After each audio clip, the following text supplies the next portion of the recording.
നമ്മൾ KCB വർക്കറിനെ പറ്റിയാണ് പറയുന്നത്.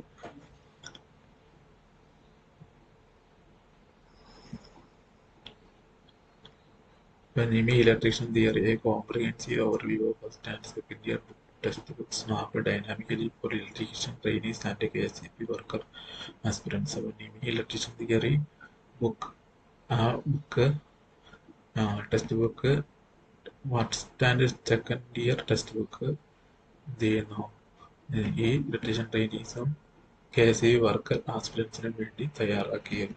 അതിൻ്റെ ഒരു PPT എന്നതാണ്. പിന്നെ ഫസ്റ്റ് ഇയർ സിലബസിനകത്ത് fundamentals of electrical science, wiring, installation, cells and basic instruments ആണ് വരുന്നത്. പിന്നെ എന്താ കോർ ഫണ്ടമെന്റൽസിനകത്ത് വരുന്നത് safety and hand tools, occupational safety, first aid guidelines, classification of fires, class A, class B, class C, class D and fire extinguishers വരുന്നുണ്ട്. എന്താ identification and proper usage of electricity and hand tools വരുന്നുണ്ട്. Safety science and personal protective PPE kit, അതുപോലെ personal protective ഇക്വിപ്മെന്റിനെ കുറിച്ച് പറയുന്നുണ്ട്. Structure of matter and electron തിയറിയാണ് basic electrical തിയറിക്കകത്ത് ഒന്നാമത് വരുന്നത്. രണ്ടാമത് fundamental quantities, voltage, current and resistance. Ohm's law എന്ന് പറയുന്നത് verification, application and practical limits. Kirchhoff laws എന്ന് പറയുന്നത് KVL and KCL for circuit analysis. പിന്നെ വരുന്നത് സെൽസ് ആൻഡ് ബാറ്ററീസ് ആണ്. Primary and secondary cells and chemical effects of electric current. അപ്പോൾ ഇതിനകത്ത് കാണിച്ചിരിക്കുന്ന മീറ്ററൊക്കെ നിങ്ങൾക്ക് അറിയാവുന്നതായിരിക്കും. അപ്പോൾ chemical reaction, working principles of lead acid cells എന്നിരുന്നു. Grouping of cell, series parallel grouping or voltage power capacity. Maintenance എന്ന് പറയുന്നത് hydrometer testing, charging methods and defect corrections. Main solar energy എന്ന് പറയുന്നത് working principles of photovoltaic, solar cell.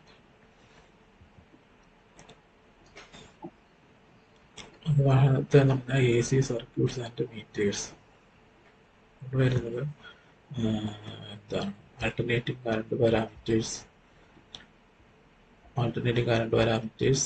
RMS, average, peak, form factor, analysis of RLC circuit. പിന്നെന്താ resonance, power factor correction.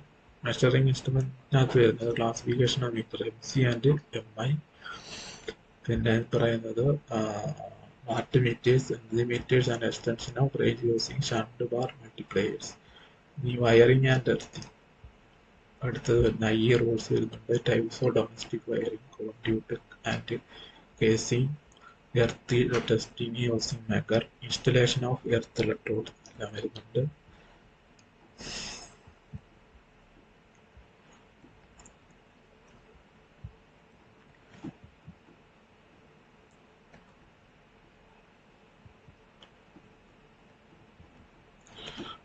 Second year സിലബസിനകത്ത് rotary machinery, power electronics, generation, transmission and substation systems വരുന്നുണ്ട്.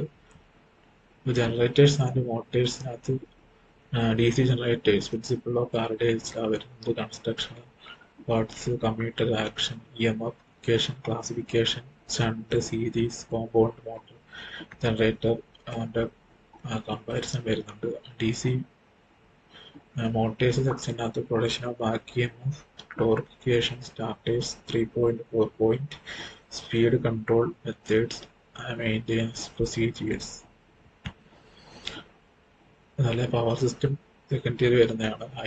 Generation and distribution, thermal, hydro, nuclear power station basics. Transmission line components ആയി conductors, insulators, line supports. Substation ഗ്രിഡിനകത്ത് bus lighting, അഡസ്റ്റേഴ്സ്, isolators, control panel wiring, high capacity substation transformers എന്നെല്ലാം വരുന്നുണ്ട്. Syllabus module weightage എന്ന് പറയുന്നത് AC/DC